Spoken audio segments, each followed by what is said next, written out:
morning, everybody. My name is Kylie Merritt. I'm the founder and managing director of AusBiz. It is great to be with you here today. There's going to be myself and a few more of the AusBiz team hosting this fabulous event today, Friday, and again on Monday. We've got heaps of small caps to get through. It's going to be really fascinating to speak to them. One of the reasons we got involved is our audience just love small caps. We know that that's where the opportunities are. And so let's not waste any more time. Let's kick it off. Our first company presenting today is Aroa Biosurgery. These guys obviously based in Auckland, a soft tissue regeneration company that develops, manufactures, sells and distributes medical and surgical products to improve healing in complex wounds and soft tissue reconstruction. It's really interesting stuff. Using this proprietary Aroa ECM technology, which is derived from sheep forestomach. I hope we hear a lot more about exactly what that means shortly. They've been around since 2008 and have been used in more than 4 million procedures. Aroa is now growing its portfolio of products. They're clinically proven and they've got their sales efforts focused on the major US medical market. I'm going to introduce the CEO, Brian Ward, in just a couple of seconds. But before we do that, just a reminder to everybody on the webinar, if you want to submit a question, we will have a Q&A session at the end of Brian's presentation. So please, pop your questions using the Q&A panel. You can see it there on your screen. Pop them in and we'll get through as many as we can at the end. But for now, I'd like to introduce Brian Ward, the CEO of Aroa. Great, thank you, and it's a real pleasure to be here. I'm going to jump straight into the presentation and give some background on Aroa and where we are right now. So, normal disclaimer, just a quick overview of Aroa. So, we've done $22 million in revenue in our last financial year. We're coming up to the end of this coming financial year, and the numbers are pretty much in line with that. Gross margin typically in excess of 70%. We've been EBITDA positive for the last 2 years, though we're investing significantly in our sales and marketing in the US, so we'll be negative for the next couple of years. We have 5 commercial patented products that are currently selling in the US. Most of our sales come through one product. So we're making quite a change now in terms of moving to a much wider portfolio. The total addressable market for our products in the US alone is in excess of $2.5 billion. And as we said earlier, this is a very well proven technology. We've treated over 4 million patients, and most of those have been in the US. There's a large body of clinical evidence and scientific evidence that sits behind this technology, over 20 peer-reviewed publications. We're now expanding internationally. So in addition to having multiple regulatory approvals in the US for our products, we're beginning to have approvals come through in other countries. So we now have products approved in over 44 countries around the world, and we're building distribution in those countries through local partners. There's over 140 employees at Aroa. Here in New Zealand, we have our development, manufacturing, quality, regulatory, marketing and corporate group, and then we have a sales office in San Diego with a dozen or so people based there, and then a team of 20 or so sales professionals based across the US. So just a quick intro to the technology. So what we do is we produce a product based on a platform technology of a material called extracellular matrix. So this is a biological material. As was said earlier, we isolate a very specific layer of tissue from the forestomach of sheep. And this is an extraordinary organ that has a very dense, thick layer of this material, and it has some very unique characteristics. So what we do is we isolate that layer and then we purify it in a way that removes all of the cells and cell contents that would cause the human body to react against it. But we also conserve the delicate structure of that material and all of the biological molecules that are adhered to that structure that are important signals in healing. So you have this matrix or scaffold that encourages cells to migrate into it and provides a way to rapidly build new tissue. This material is very unique in the density of vascular channels that run through it, and they help help to re-establish a new blood supply when this material is implanted into people.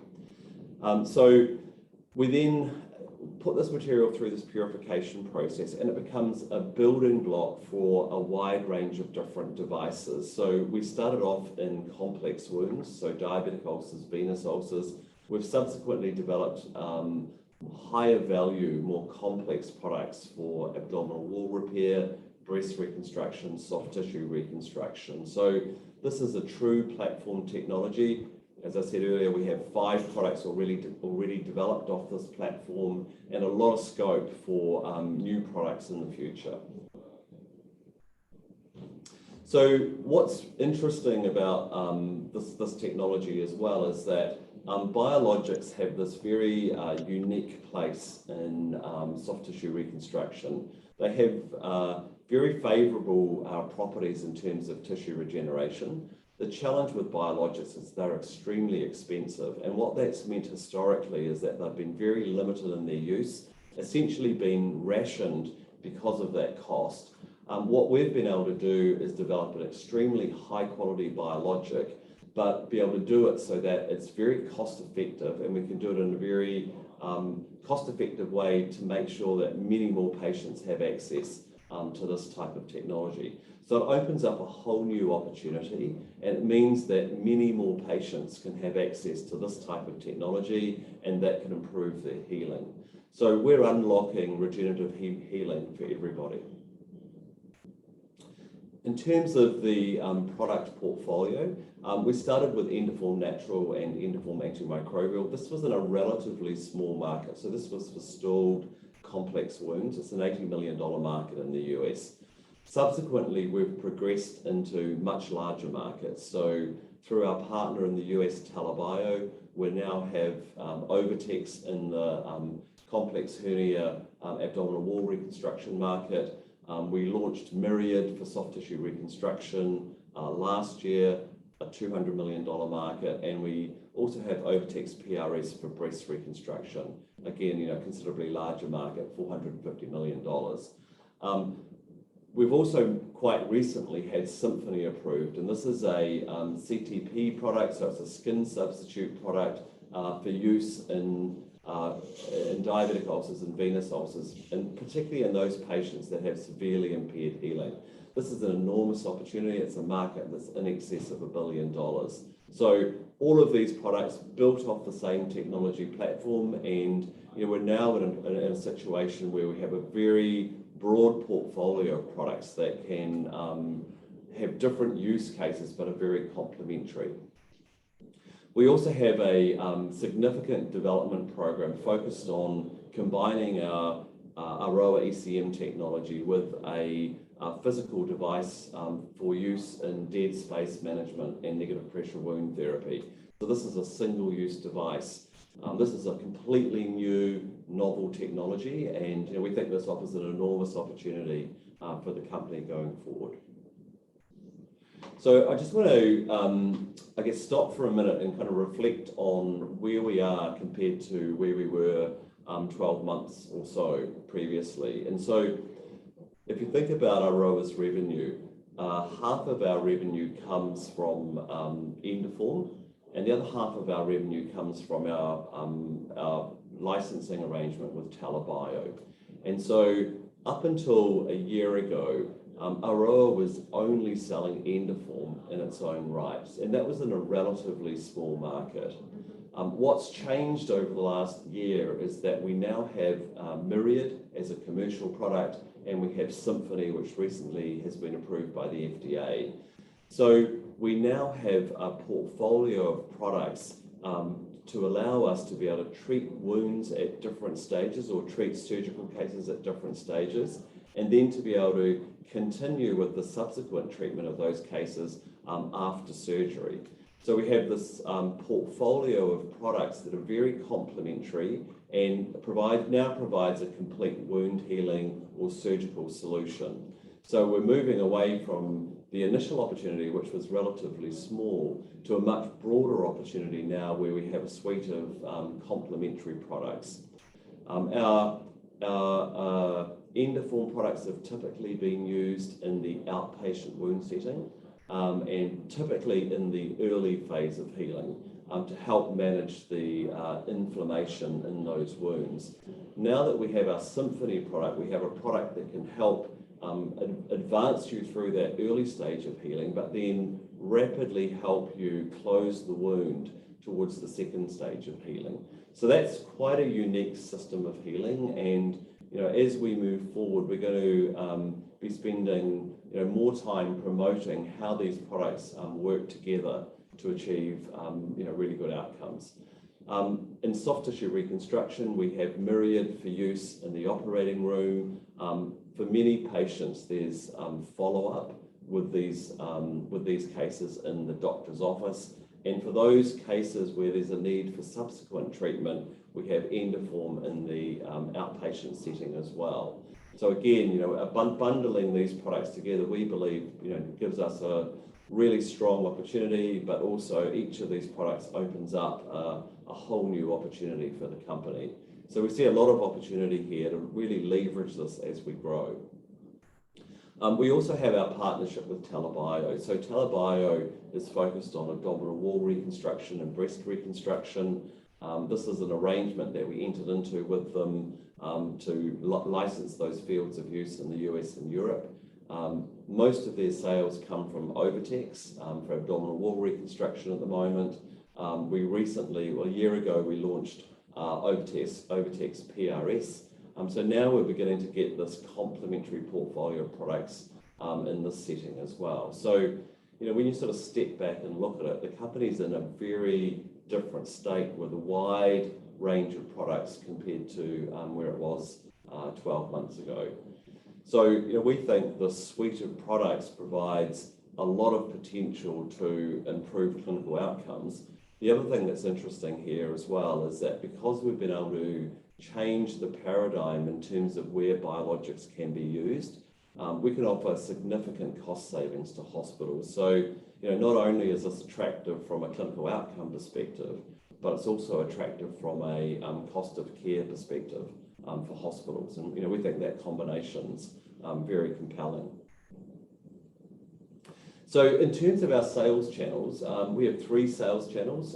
In the US, we've recently moved away from the Pulse joint venture that we had with Hydrofera, and now we have our own fully dedicated sales professionals. So we have 20 field reps and 8 inside sales reps to cover our products. So they're fully dedicated to our products. They're predominantly calling on the inpatient setting in the operating room. We also have our partnership with TELA Bio. So TELA Bio licensed our hernia and breast products. They're responsible for commercialization of those products in the US. They're focused on the operating room, and they have 44 sales territories now within the US. Outside of the US, this is a much newer area for us. We have a number of approvals coming through in other countries, and we're rapidly building our distribution network ex-US and predominantly working with local distributors on a country-by-country basis. So there's a lot of future potential in that ex-US business for growth here as well.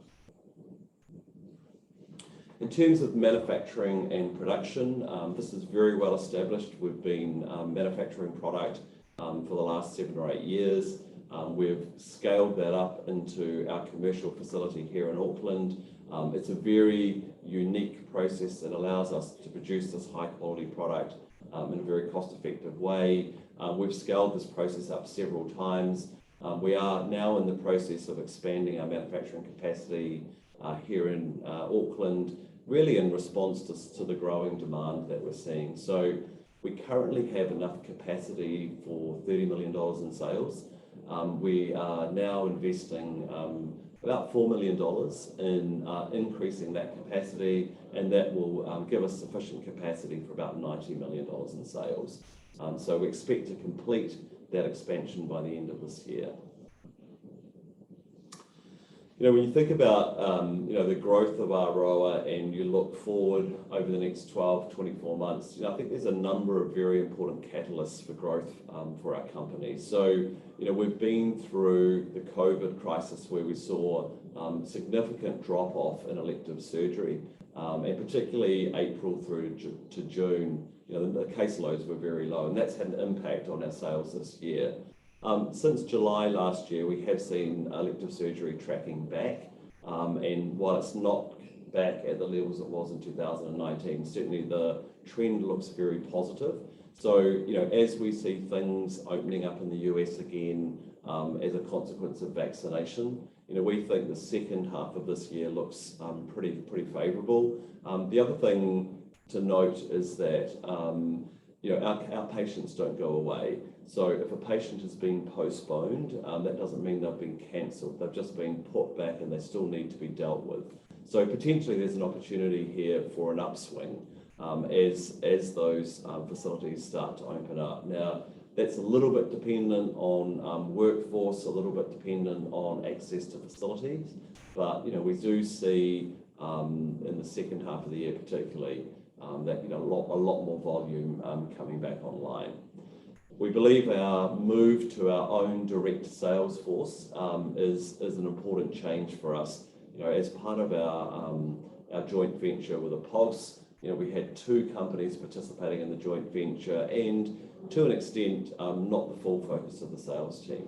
So now with a fully dedicated sales team, a sales team that's very well integrated with our inside sales team, we think there's some really nice synergies there that will drive growth as well. We also are seeing, some nice growth come out of our partnership with TELA Bio. So, TELA Bio's had, some good growth over the last 2 quarters, and we see that really tracking really nicely into this coming financial year. So, we expect to see that, continue at quite a pace over the next 12 months. And it's partly driven by the clinical outcomes that people that have been seen with the OviTex product as well. Some of that benefits also coming through in the clinical data that's coming through from the Bravo clinical study, which is showing very, very low levels of complications and very good outcomes for patients with complex hernia. As I said earlier, we're now in a situation which is quite different to where we were a year ago, where we now have an offering where there's synergies between these products. Not only will that give us new opportunities to sell, but it's giving us the opportunity to really put in place the bundle of products. And we think that's going to put us in a really strong position, over the next couple of years. We expect to have good clinical data come through on our products over the next 12 months. So we have studies that are proceeding in Endoform, Myriad, and Symphony, and all of this data will support the story around the OviTex, Symphony, Myriad, and Endoform outcomes. There's potentially a catalyst with reimbursement with our portfolio as well. So particularly for Symphony, there's some changes that are being considered in the outpatient payment model, and they may or may not come to fruition, but if they do in the second half of the year, we think that could be very positive for our products as well. Also pipeline products. So we haven't really talked much about our single-use negative pressure system. We have much more certainty around the development pathway with that product and around the opportunity, and that's something that we're going to be talking more about in the future, and really laying out a really clear roadmap for the commercialization of that product. And we're also seeing more opportunity come to us now as these regulatory approvals come through in other parts of the world, and good opportunity there to drive sales in the future. Just a quick background on the company. So I've been in the life sciences for the last 30 years. I've worked both in technical roles, but also in sales and marketing, corporate development. So I've got a pretty rounded experience in this business. I've spent the last 11 years at Aroa. James Agnew's our CFO. Great experience, was with an early stage company before he joined us. lived in New York with that company for some time, and very broad experience across accounting and finance. Brad Adams heads up our US commercial operation. Brad's had experience in running very large sales teams in this market. So he's been with Smith & Nephew, he was with HealthPoint, and more recently he was with ACell, which is a regenerative medicine company. So Brad brings a lot of experience in effective execution of sales strategies in the US. Simone von Ferks runs our operations, so she's had over 30 years experience in the life sciences, joined us from Vienna, from Baxter. So again, some very relevant experience in this area. And Barnaby May heads up our clinical development and research. PhD, Barney's been a critical person in terms of the development of this technology, the research behind this technology and these products, and the clinical plan for our products as well. So I'm just going to leave it there and pass it back to you for Q&A. Thank you. Thanks, Brian. Look, we've got quite a few questions that have come in, and we've got about 6 minutes, so we'll try and get through as many as we can. Quite a few of them, Brian, relate to the changing sales force and the structure of that. So perhaps we could try and get a bit more colour from you, the scale of the sales force, the structure, where you are in terms of I guess, hiring and filling that out, and what sort of access they're getting, particularly in the US. Yeah, so at the beginning of this year, we were part of the Pulse joint venture. We employed 25 or so sales representatives, and we had 50% of their time. And so with this change, we now have 20 sales professionals, and they're fully dedicated to us. We have 20 people in place now, and so that transition is already done, and we have our inside sales team in the US. So we've progressed through that transition very rapidly. We're now operating fully independent of a Pulse, and so we think that puts us in a really good position to be successful with the sales strategy. And are you getting? I mean, you would obviously have tangible data on this. Are you getting better access to the people who are, key decision makers in this space? Yeah. Look, I mean, I think it's getting better month by month, and so I think there's definitely a COVID overhang at the moment, but it's improved enormously since the middle of last year.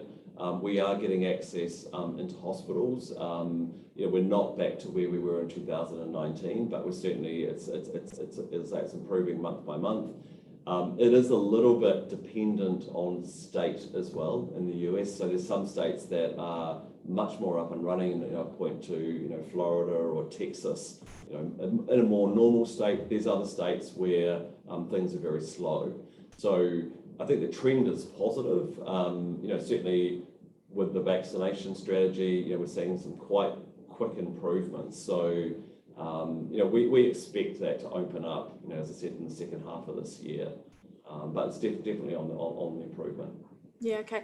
Look, I mean, obviously the US is a gigantic market, but you did mention sort of the rest of the world sales. I think being sort of approximately 5% of total sales in the first half. What's your strategy and what's your thinking around, I guess, broadening out international sales throughout, the next couple of financial years, and how will you do that from a sales perspective? Yeah, so the way we think about it is, coming back to your first point, the US is a big opportunity, and so our first priority is being very successful in the US. So most of our investment is going into building our commercial organization in the US and expanding sales and marketing there.